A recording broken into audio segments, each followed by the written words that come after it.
In this quick guide, you'll learn how to activate card freeze in Capital One. Whether you've misplaced your card or just want to prevent unauthorized transactions temporarily, the card freeze feature is a handy tool to have at your disposal. Let's get started by walking through the process step by step. First, you'll need to log into the Capital One mobile app.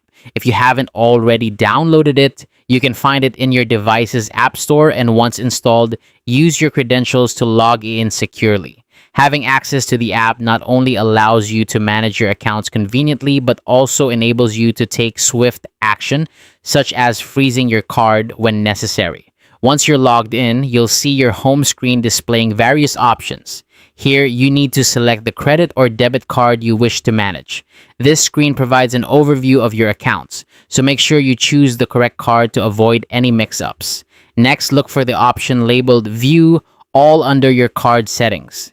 This section is essentially your hub for managing card-related features, offering a suite of options including card freeze, transaction history, and more.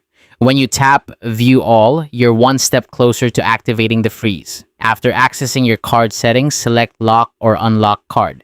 This is where the magic happens. By selecting this option, you're about to gain control over the transaction capabilities of your card. It's a quick and effective way to prevent new transactions if you ever feel your card might be at risk. From here, you can instantly freeze your card to block any new transactions. If you come across your card later, or if you feel secure using it again, you can just as easily unfreeze it. This flexibility makes it a great tool for managing your finances without the hassle of canceling your card entirely. And that's it. That's how to activate card freeze in Capital One.